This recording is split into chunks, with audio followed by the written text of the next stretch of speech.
Good morning. Good morning. Good morning. Well, I'd like to start off by thanking DC Reeves and Perfect Plane for getting these shirts that definitely explain some of the things we've said. We're Florida's first, and we certainly appreciate these shirts that show that. So we wanted to wear that coming out here today. I know it's been a couple of weeks since we've gotten together, so let me talk about a couple of things we have coming up this week, and then we can answer some of your questions. First, we're getting close to the start of the new fiscal year for October 1.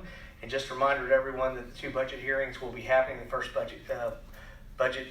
first public hearing for fiscal year 2020 budget is Wednesday, September 11th at 5:30. And the final public hearing is next Wednesday, September 18th at 5:30. Both public hearings will take place in council chambers.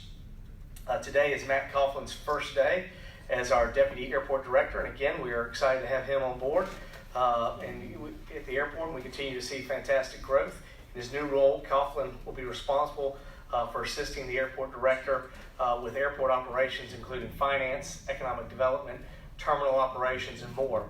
I'd like to thank Jenny Craner, who cannot be here, Pensacola and the Pensacola Chief Jenny Craner and the Pensacola Fire Department for deploying the engine company last week to start Florida to assist with Hurricane Dorian recovery. They were preparing to deploy to Jacksonville, but ended up not being needed, so they returned to Pensacola, and I certainly appreciate those individuals volunteering. We certainly did not know what Dorian was going to do to Florida, and it could have been much worse, and I appreciate them putting their time in. This is a great opportunity for our fire department to coordinate with other agencies and to work a disaster response plan. And again, thank you to our team for all their work to assist neighborhoods to the east. The last neighborhoods cleanup was on Saturday, October 31st, collected over 67 tons of bulk waste, including 367 tires, 1,620 gallons of paint. So we thank the sanitation and code enforcement staff for their hard work. They did a great job. We had a fish fry on Friday. I want to thank John Pittman out there doing a great job running sanitation. And Keith, certainly it was a good time out there. Had a great lunch. And it was a lot of fun to be out there, and they do a great job. The next cleanup will be Saturday, the September 28th in District 1 near the airport. Look for the press release on our Facebook page for any details. So hopefully if you live in the very northern part of the city, it looks like you will be coming up on September 28th. I'm sure you are aware traffic has shifted on the new Pensacola Bay Bridge. Last week I got to ride across the new bridge for the first time, and it was awesome. Looked great. I also rode across the old bridge for the last time, which I guess by now is too late. If you didn't get across it, you'll just have to see it come down. So I did get a few. I did follow Andrew McKay's driving and filming a little bit. Got a few pictures. I'm not sure how safe that totally was, but I did, at least for posterity's sake, want to have some last footage of the old bridge. Yeah, it seems like, if I counted, I don't know how many times I've gone across that bridge in my lifetime. So it'll be interesting to see the new one come up. But it looks good, and we definitely are looking forward to getting the second span in, because that is what's really going to change for traffic. It will be kind of challenging, and I hope people have gotten a chance to see. I mean, keeping things slow and steady will be the most important part. I did have a conversation. We met with Sam and Mayor Cherry Fitch of Gulf Breeze last week. They came to our office. We talked about several things, one of which continues to be the bridge and how that goes along with construction. And again, from our standpoint, we're just concerned about, obviously, this new bridge, how this is going to work, because there is no divider in the middle. And then how it works with safety vehicles, because they have to pull into the middle lane. So it's far from perfect for the next 2 years. But I do believe when the next span gets in, it'll be a much better situation, much safer situation. And I just ask everybody to please drive the new bridge cautiously as we work through that. And it'll just be one of those things we'll have to work through as we move toward getting the other one completed. A couple other things that'll be happening this week. I'm meeting with Malcolm Thomas, and there's several things we're meeting on to discuss. One of which is seeing Brian Cooper in the back. We are looking to get those Chromebooks and get those into the community centers. That's one of the things he and I will be meeting to discuss. But there are a couple of other things as well. This past weekend, was the big football game between the two city high schools, and I was there in attendance. And I will say I was very proud that my alma mater finally came through after so many years of losing, and Washington was a winner. But it is an interesting game that we hope to next year play a little bit more involvement with. I certainly want to be more involved with those two high schools and what they're doing, and trying to get individuals in those two city schools to be thinking about certainly career opportunities, possibly here at City Hall, but certainly within things we have going on. I think Washington is going to have a great connection with ST Aerospace and what they're ST Engineering and what they're doing out there at ST Engineering. So I think that'll be big. But we also want to be working with PHS and continuing to look at both those opportunities to look for individuals and students who look to want to further their career and look at things like public service. So we have a lot of great things here. We're always looking for good people, and we want to make sure that we're engaged with them and showing them that there are career opportunities to get started and be involved. So we want to take that on, and I think we want to play a little bit more in the rivalry between those two. It certainly is somewhat interesting. The last three mayors attended, since Ashton graduated from Catholic, but he did attend Washington High School. The last three mayors attended one of those two schools, and their children attended the other school. So it is kind of a rivalry within families and connections. So it is interesting all the way through, and we certainly want to support those two schools as much as we can, and have a good time with that. Lastly, I know, and I probably won't answer some questions on it, but I want to be clear about a couple of things that are happening with Cervantes Street and where we're going forward. DOT made their presentation. We made a response back to them, and then we met. And one of the things that is in there is our goal is to try to figure out how we can work with DOT the best we can, but create the best experience we have for citizens.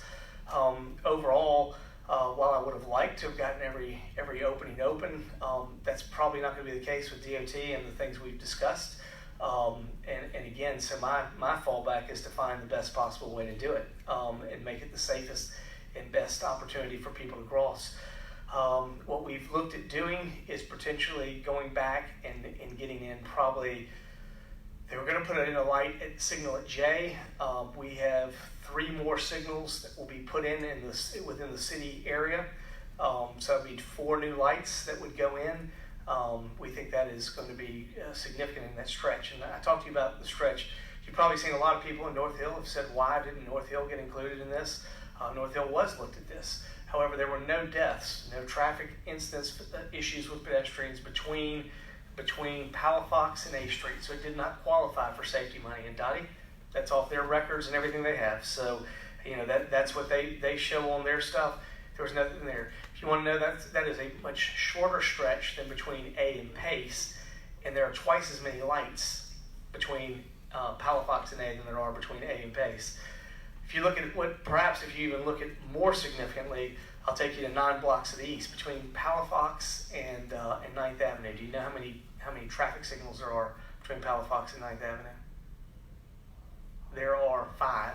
Exactly. So Brian back there, he had the right answer. There are 5.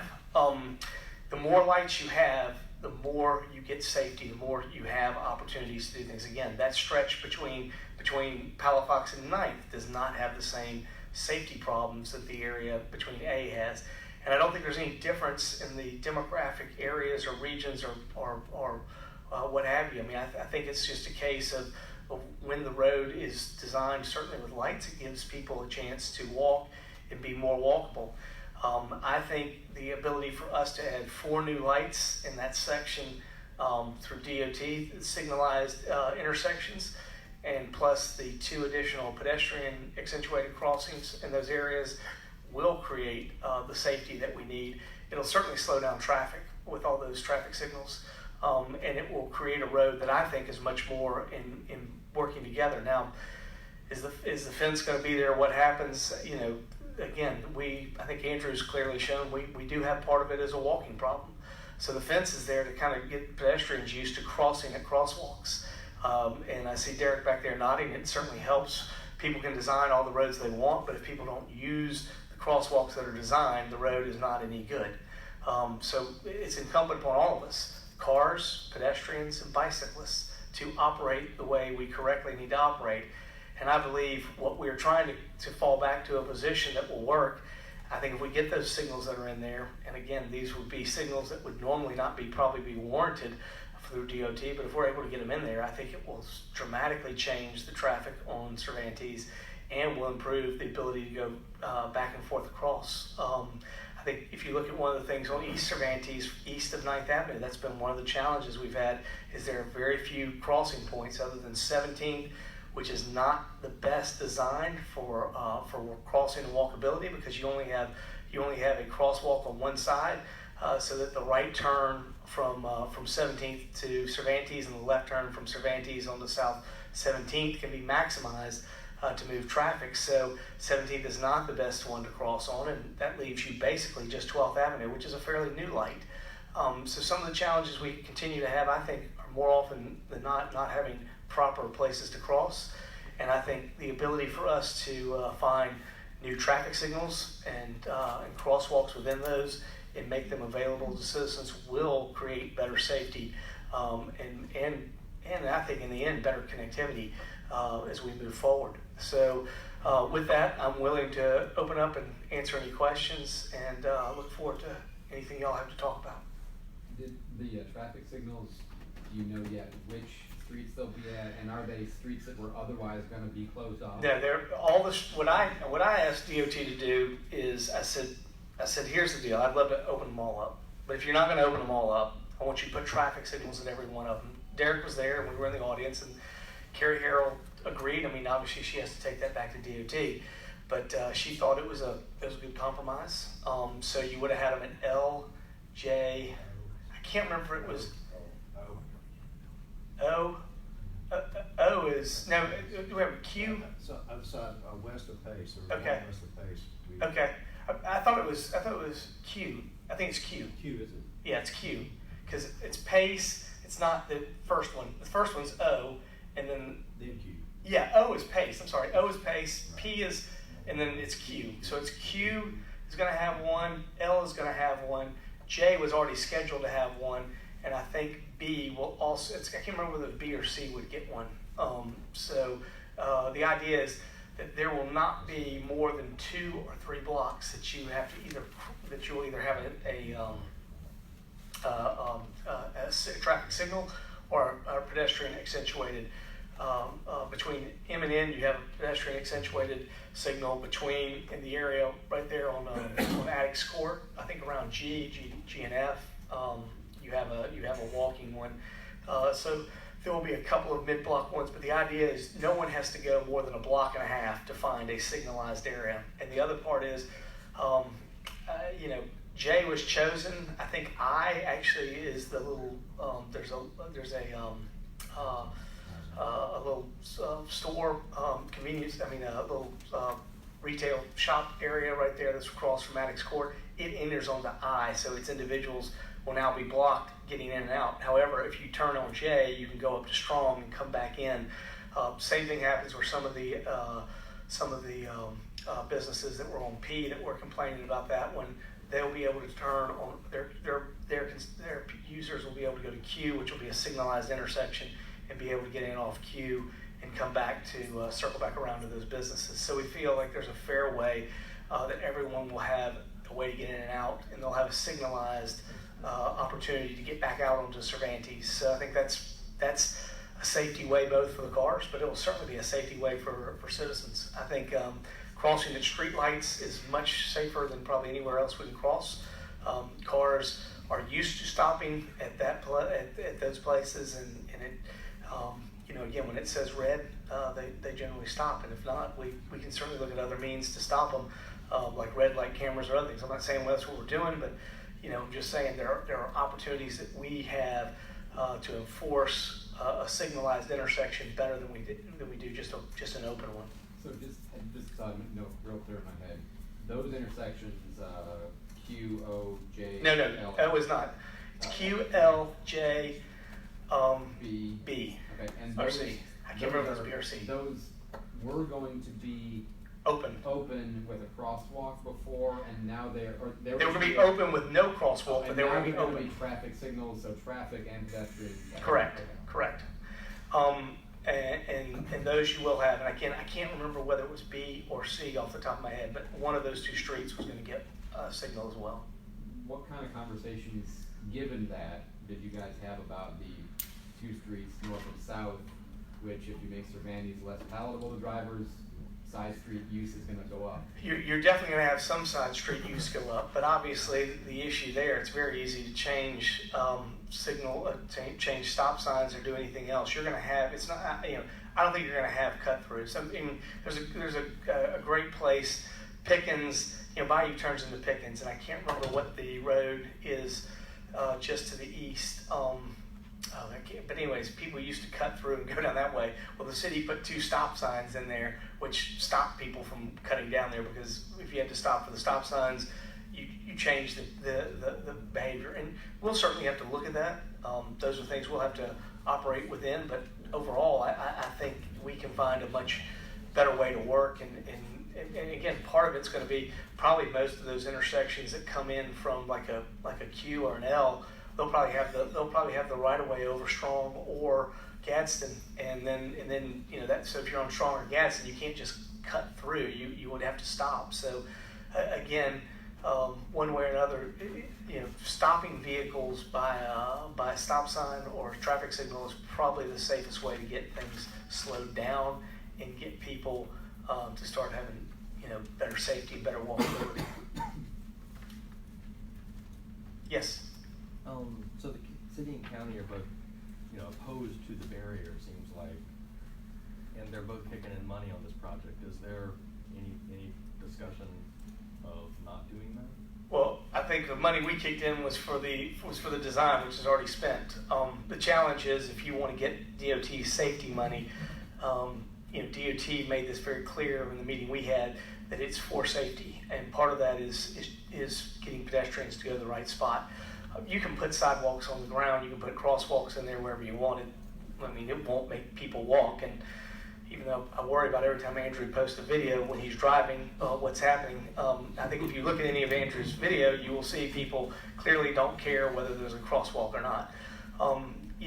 Part of this, and DOT's insistence on this, is they had a real problem in Tallahassee.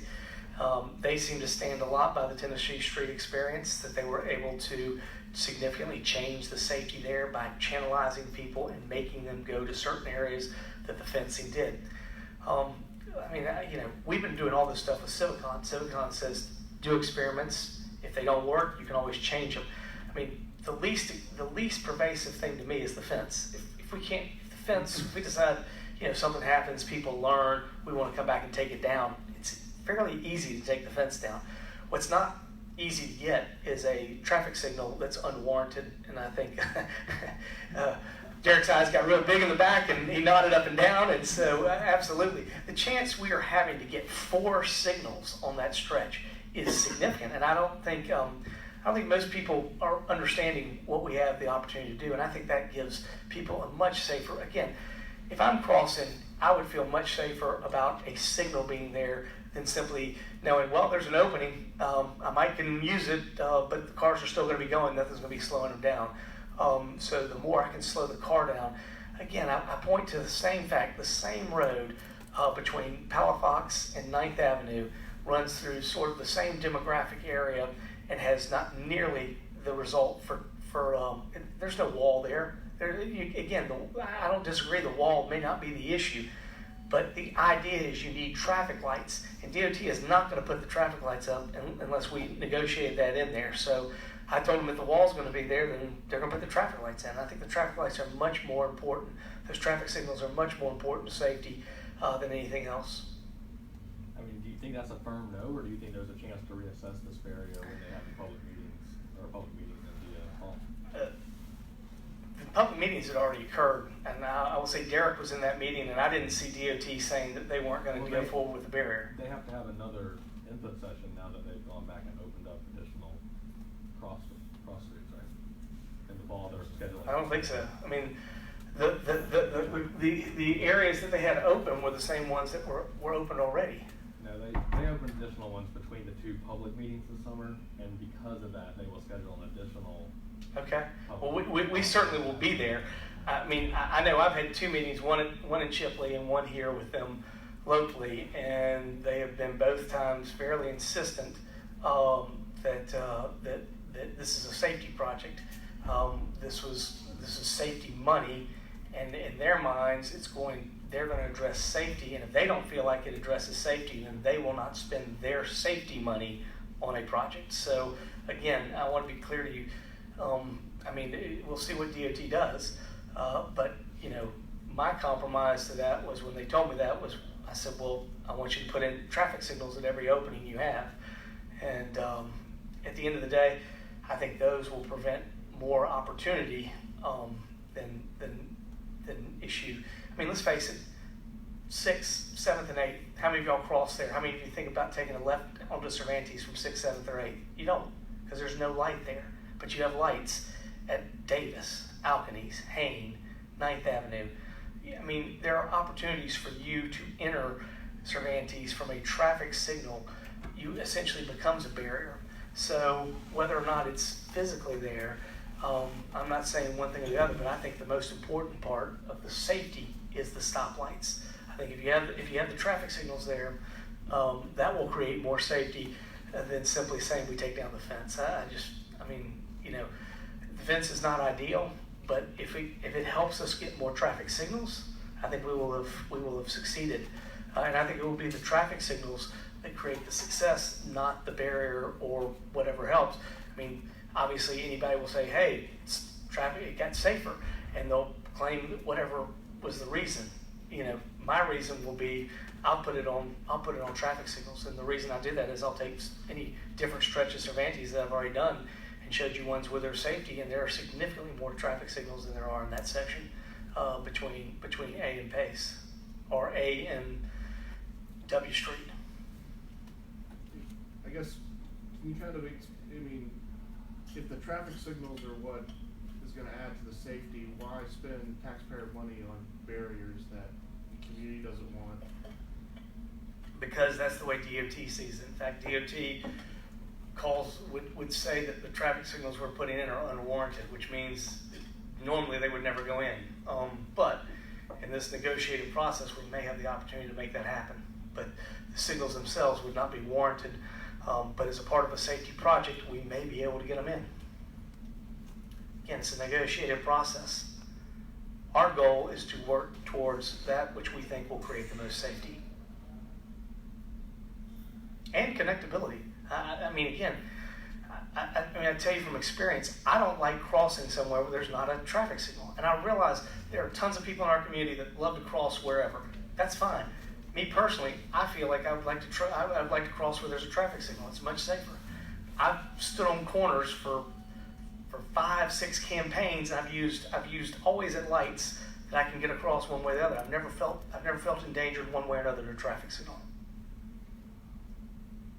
What kind of effect, besides logistical, breaking up the street grid, what kind of psychological effect does this have on a community, do you think, putting up a barrier running down the middle of Cervantes? Again, I say to you, if you're thinking about that, there are already barriers. I'd ask you today to go to 7th Avenue and try to cross Cervantes and think about what you're doing. And think about if you decide to go, well, I'm not going to cross here, I'm going to turn around, I'm going to go back to Davis, I'm going to go to 9th Avenue. We have areas that are already that way de facto. Whether they have a fence there or not, they do not cross. And I think, that's one of the ones we have to be honest about. We just got to look at some of those. I think if you look at 7th or 8th, I don't see people cross there. I see people cross up at 9th. I see people cross at Davis. So they could cross. They could cross there. Would be unwise, but again. It's safer there than it is on 9 because of people making right turns into Union Crossroad. Well, again, Dottie, I feel a whole lot safer at a signal than I do out in the middle of being out in the middle of an open lane. Has there been any look at which of these plans and how it's going to affect the businesses there now and future? Do we know anything from the Tennessee street experience in Tallahassee about that? That I don't know. That I don't know how it ends up playing. But I mean, the idea is to give everybody's patrons an opportunity to access one way or the other and come back to, if we didn't have one on L or J, I'd be very concerned about the strip center on I, and how the people get in and out. But being able to circle back around, I think it makes it a better opportunity. Do you think a university town demographic correlates to, this area over here? And do we have any other examples? Do we have any local examples of this kind of thing? Jeremy, I would say that those kind of questions are best for DOT. It is their road. It is their thing. It is what they indicated is a safety position. These are their safety dollars.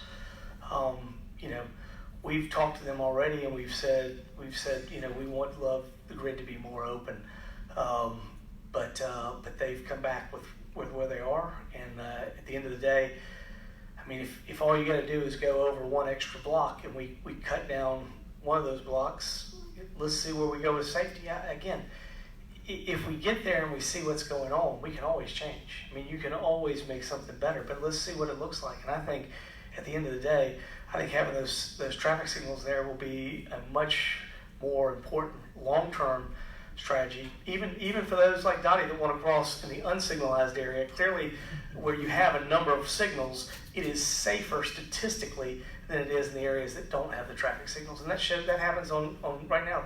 There are not nearly the events that are happening on East Cervantes between Palafox and 9th that there are between A and Pace. So something's happening, and I think those traffic signals are a part of it. Do you think this kind of barrier would fly on the east side of Palafox? Again, it depends on, the reason we don't have any money going on the east side of Palafox is because we don't have the fatalities. If we had the fatalities, we would probably have a barrier just the same. I think in the issue with DOT, they come in here, they don't care one way or another about Pensacola. What they care about is what the statistics say. And what the statistics have said, and I've looked it up and down the street, and I've asked them the questions on it. I mean, that's why everybody in North Hill is saying, why isn't Palafox to A a part of this study? It actually was looked at. There were no fatalities in that stretch, and there were no other pedestrian issues that DOT saw from their statistics as why it was dropped. The same thing happens on East Cervantes. So, if they had the same issue, I think DOT would feel the exact same way. DOT doesn't care one way or the other. You may think there's a care, and we may live here and think there's a care. I can tell you, one thing DOT doesn't care about is they care about what the statistics are saying.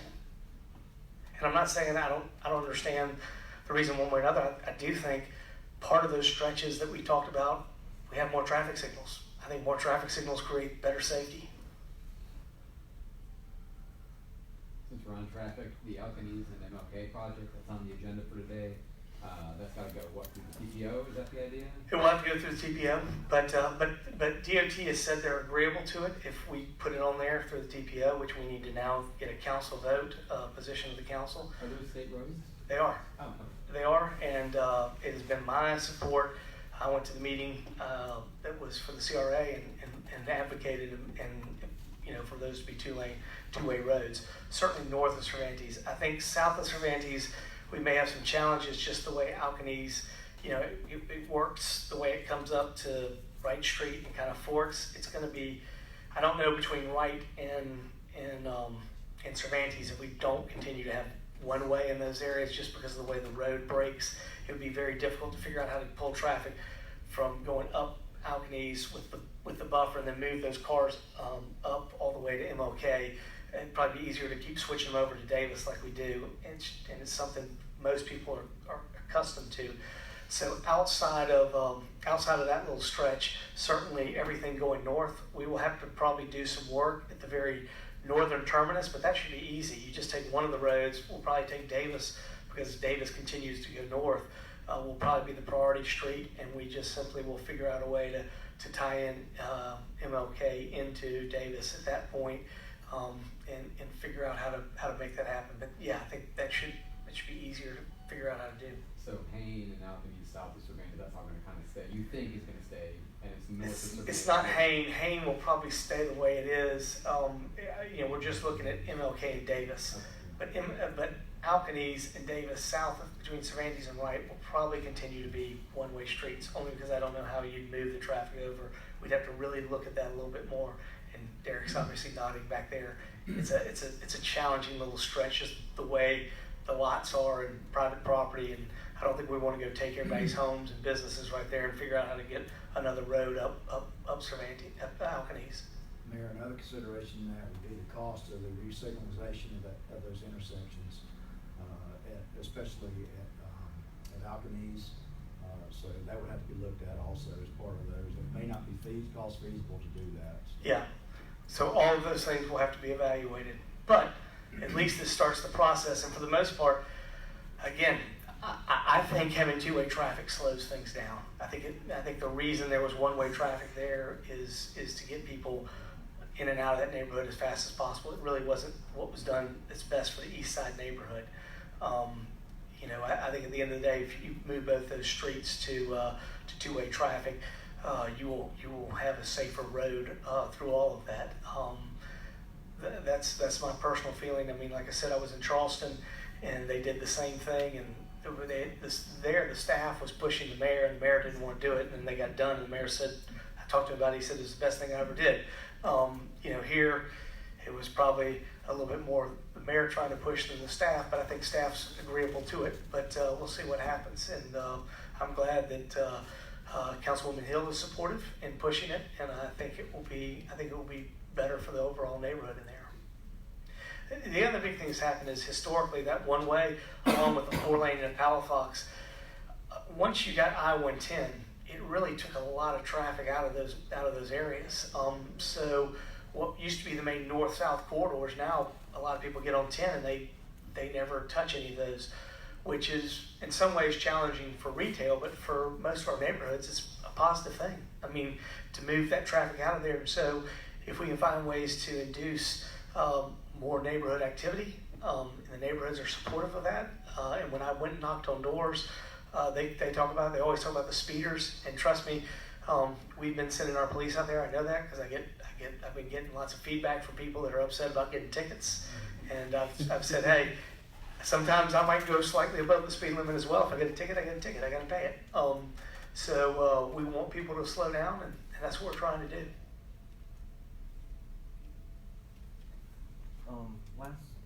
Not last week, the week before, you mentioned you were getting back on the town halls. When is the next one? We were looking to do one September, October, and December. Lauren has those, and I just don't have that. And Casey, if we could get back with Lauren after this, she's working on doing that. I know I'm also going to start getting back to work days. I'm doing something with inspections, I believe, this month in September, and she's getting back and getting us regular. Again, it's like coming back to school starting. I gotta get back and get more regular on those meetings. But the summer was it was good, but we were all over the place. And now that we're back on a more regular schedule, we're going to be out doing that. Are you aiming to do one district over the other first, just because of what's happening in that district? Or? No, I had set up to do one with Andy in August, and it got moved. And so. So, it's Andy, Jared, and Ann, and I think what was happening was we were trying to schedule Andy back again, and I think we were having a difficulty in getting times, and so I told Lauren the other day that I didn't care whether it was Ann or Jared, as long as we needed to get something started.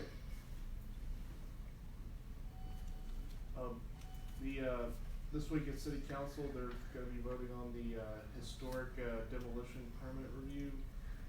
Do you have any thoughts on that? I was supportive of it moving forward. I was sorry, we had some challenges that we did not realize with Jonathan. I think those things have gotten straightened out, and I think we're ready to take it up. So I thought it was going to get taken up last time. If you remember, I had to leave that city council meeting for another engagement that I had, and I was as shocked as anybody. I think it was the July meeting when it ended up stalling, and the issue came forward with inspections. I believe that's been cleared now. I don't know why it wasn't before it got scheduled, but again, I appreciate Jonathan at least bringing it up, making sure that everything's clear and we're going forward. The other big one is obviously scooters. We're going to have the second reading of scooters. So I think we'll have some more discussion today on that. I think you're going to see, and again, we've been very flexible. The one things I've heard from the companies is they want to open up some of the expand the area. I think they want to go all the way over to Pace, to the west side to Pace, and I think they want to probably, I've heard some people about maybe taking it north of going all the way to Lakeview or so that people could, if they wanted to take the scooters to the hospital, they could do it. I mean, I know that, I'm still wondering how many people were going to take a scooter ride to the hospital, but it was brought to my suggestions. So again, Andy and I, when we met last week with staff, we both said we weren't opposed to the expanding boundary, and it was discussed. Councilman DeHaar's been a big supporter of these.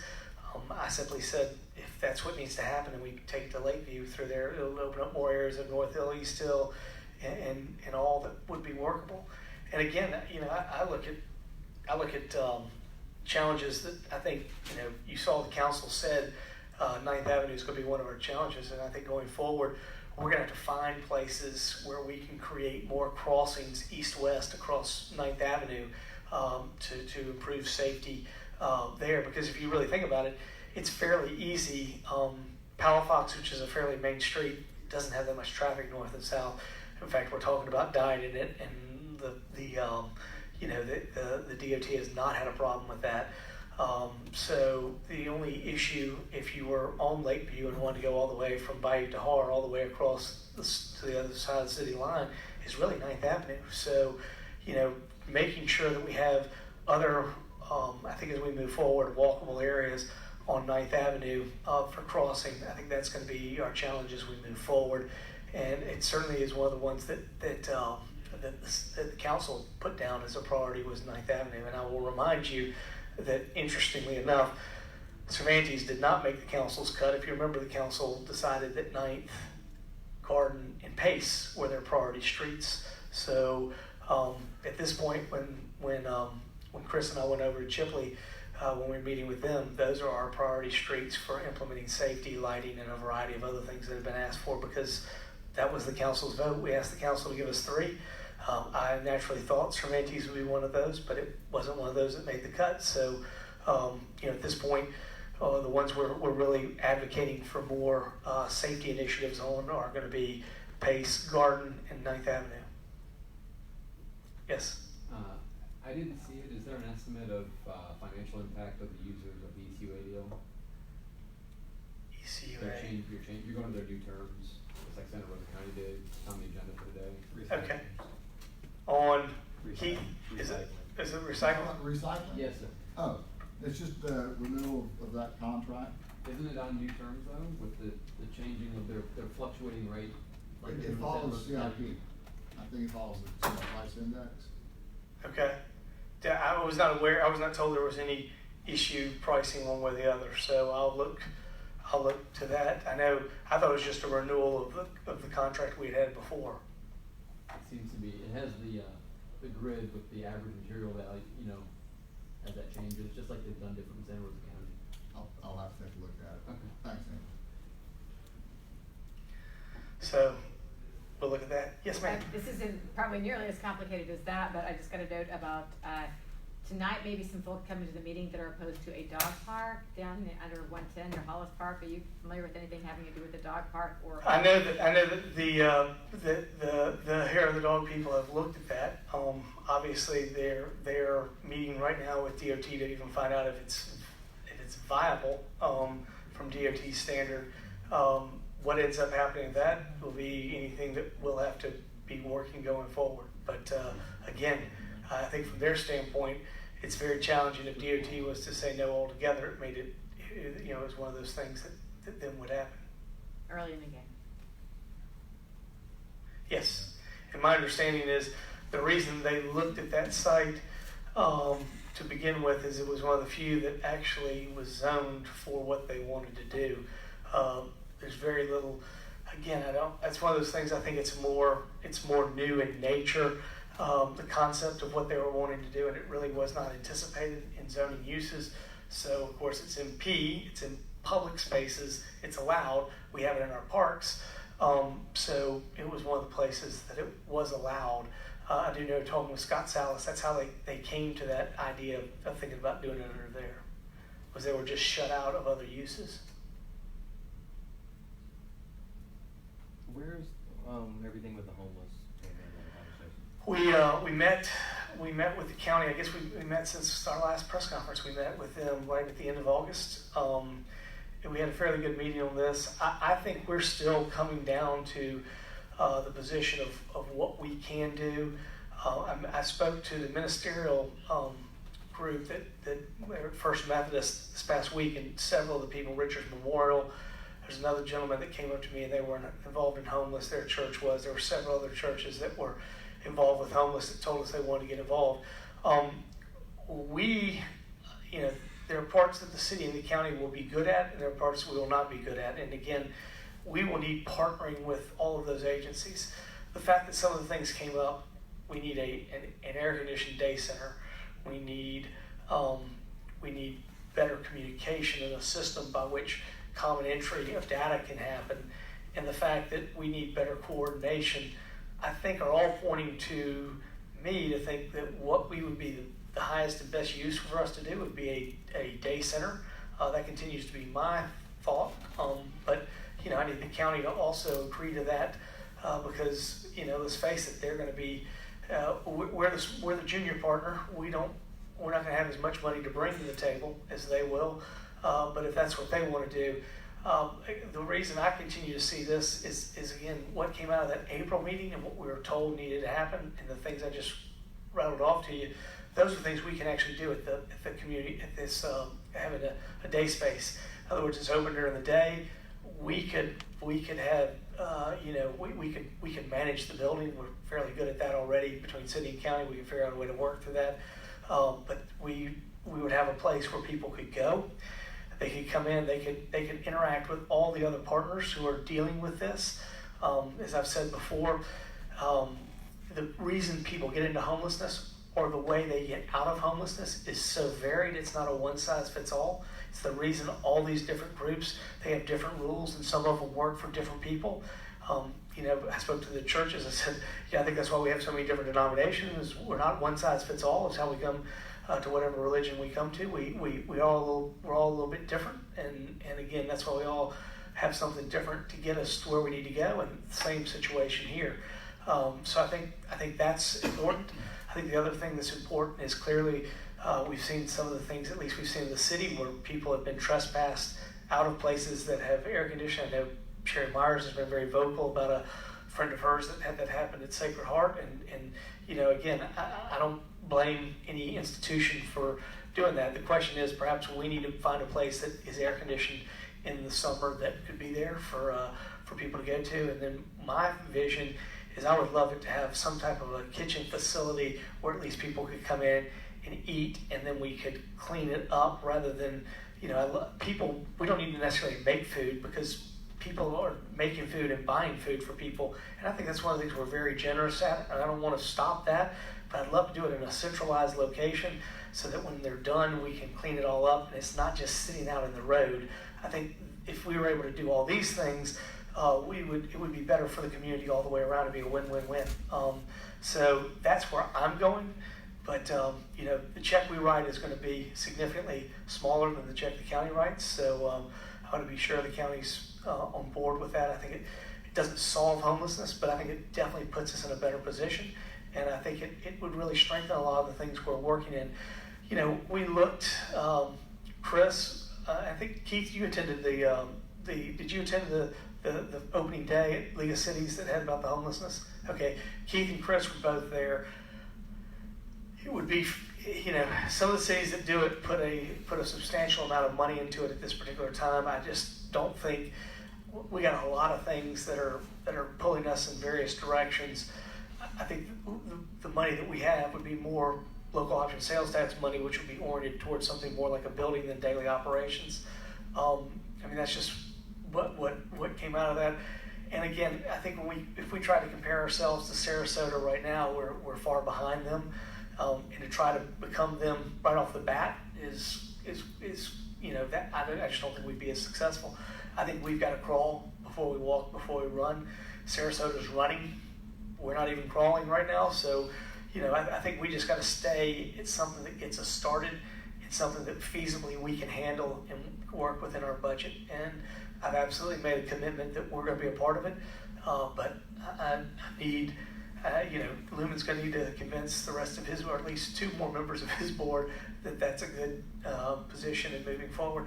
I do know that there's been some discussion, and one of the things that's happened, I know that the prison up there in Century trying to see about getting individuals skills dealing with construction, and they've talked about looking at tiny homes and building those. And so I think there will be issues that we have codes, but I don't think you're going to see the county or the city build tiny homes. But I do think there's an opportunity for other organizations, partner organizations, to work within that. There's a lot of partnership that can be done.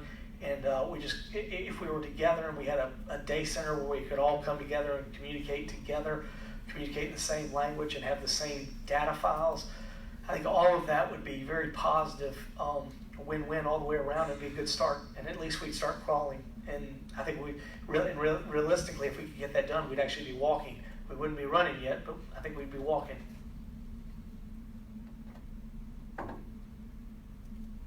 Any word on the FDLE investigation? I have not heard from them. It's been a little while, right? It's supposed to be 60 days? Or? It has been a little while. And then and no video yet, obviously. Yeah. So I won't have to bother Casey with repeated requests for that. Can you kind of outline the exact process that'll happen when the video is released? My understanding is FDLE and then the state attorney's office will have say over that. We will simply be told what they say. They'll have say over when the video, when we can release it. If FDLE is still in their investigation, they've got it. If not, they're talking with state attorney's office, who will then make the determination. When those 2 parties both say it's okay, we will absolutely air whatever we have, the video we have. We have a video, but we won't air it until they tell us we can't air it. But what video do you have? We have the body cam from one of the officers. And you've had that the whole time? The FDLE's had it the whole time, yes. Do you have it yet? The city, I have not seen it. I have not seen it. I've said I would see it at the same time the rest of the city saw it. But the city has it. PPD does. PPD does. I don't want to get into all the details, but it's not a matter of whether or not we've had it. It's a matter of whether or not it's been exempt from public record because of the investigation. Okay. So that's... We don't control the exemption. I guess that's the point. That may be the better way to describe it. The FDLE and the state attorney's office, they will, when they say it's ready, it's not exempt, then we will have it ready. And then we'll have our internal, the PPD will have their internal investigation. Will they conduct that before we can request it? I believe so. I would check with PPD, honestly. They're gonna... So PPD will actually determine when the video will be released. PPD will not determine. Once FDLE. Once FDLE, and we're prepared to move forward, and we've talked about having a viewing for everybody. We'll get it out to everybody there. We know you want it. We know we want to get it out there. Well, I guess but we don't. how is that going to happen? I think I would check with PPD, honestly. Okay. I would check with Mike Wood. Ideally, we'd like to show it in a way and have it available for all the press and everybody else, and other citizens, people who've been active on issues on this. We want them to be able to be there. We've said we want to be fully open, but we don't control the process of when it's exempt. You will eventually, though. We will eventually, yeah. When we get that time, then we will be able to move forward. But this time, we don't have that. Okay. Why haven't you watched it yet? I haven't watched it because again, my feeling is that all these issues that are going on, my issue has never been one way or the other of what happens. I want the people who necessarily do it to make their decisions. I don't want to comment.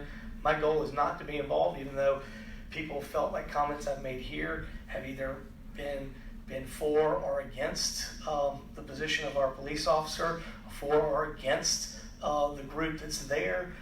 All I've tried to do, if you've been here, I think fairly, I've tried to walk the line neutrally. And I think that means the more neutral I can be, that's where I need to be. And I didn't see a need to do it. I don't make a decision related to the video, so I don't see why I need to be any different than any other citizen in the city of Pensacola. And that's what I've worked through. Even though you're not the one making the decision, you know, something's happened, wouldn't you want all the available knowledge that you could have so that you could know what you're When doing? it comes time that I will have control over the situation, I will have that, but I don't have that right now. My issue is, Jeremy, I've said it over and over again, let's let the process play itself out. And I've tried to be as neutral as I can when we've been in here. I've been accused by all sides of bending the story one way or the other. I don't think I've done that. But, just me talking about it today, I'm sure somebody will accuse me of doing something there. So even in what I've told you right now, that's how it will end up happening. So my position is the mayor's office should be totally neutral. Everybody should be neutral. I've asked everybody else to work through and allow the people that are doing this to work it.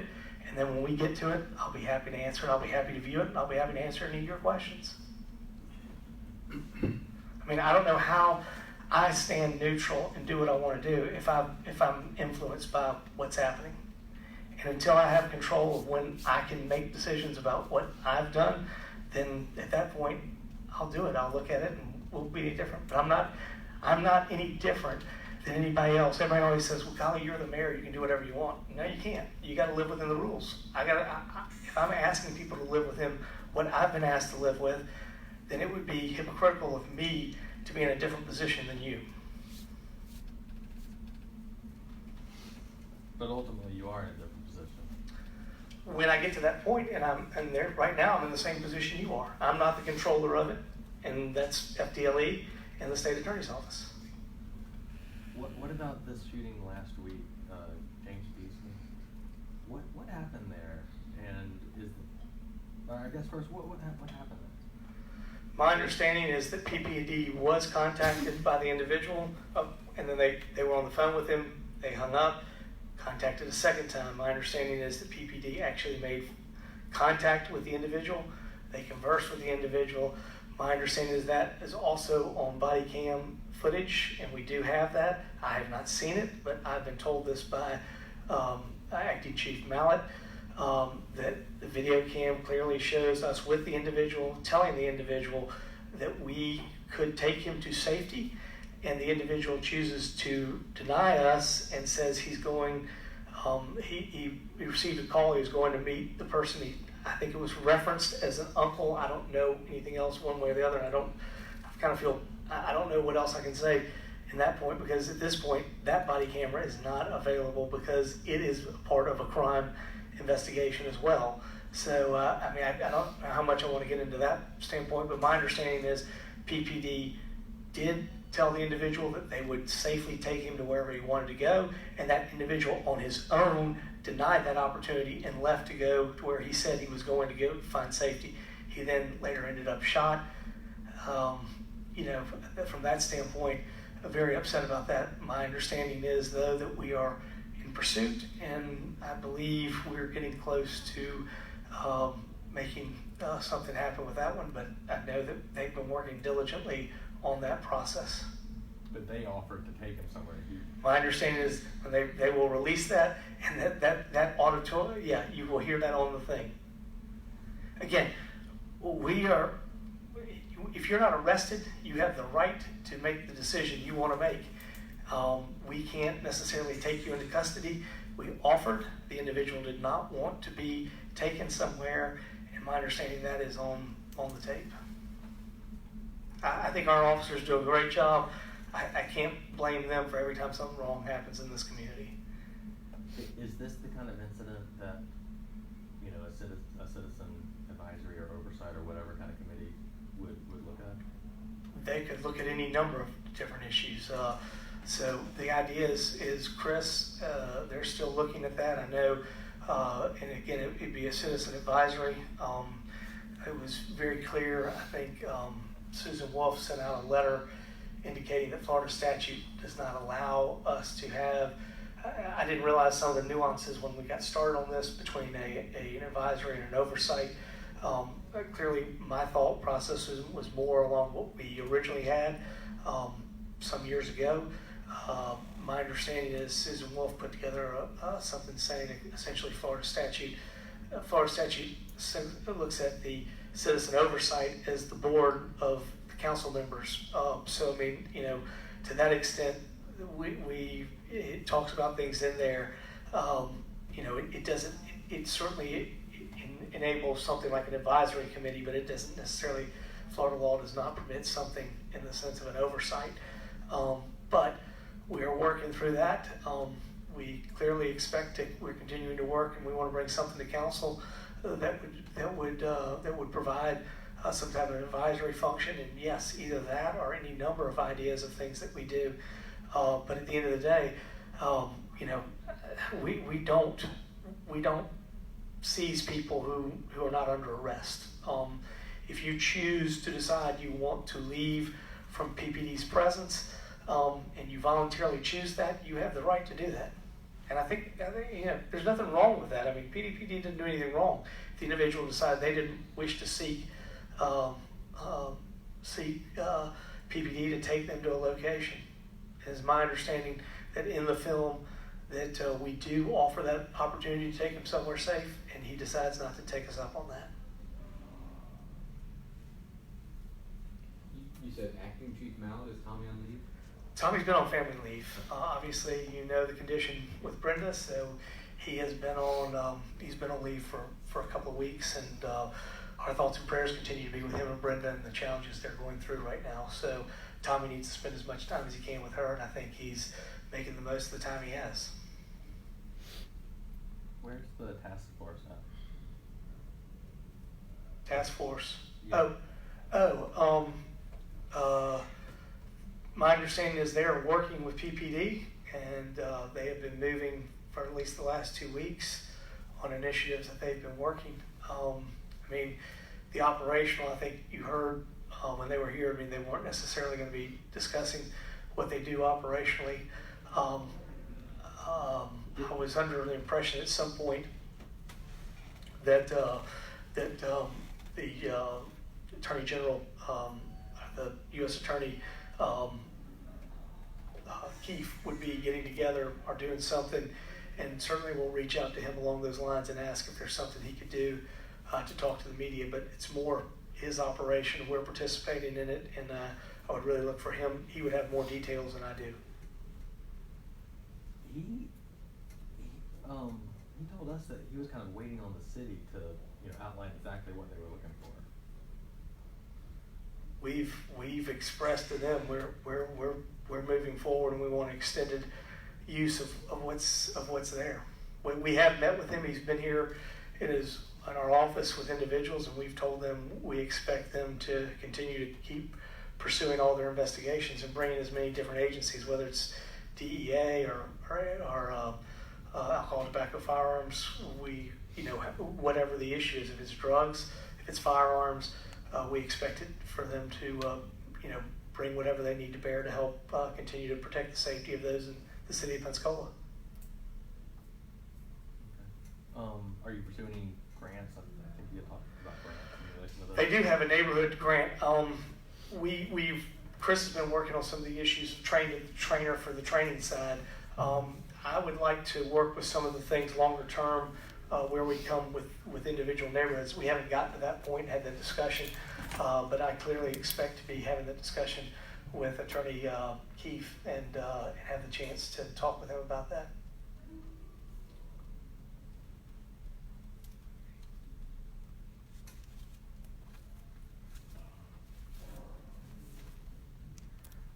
All right. Well, thank you very much. You were quiet today, Dave.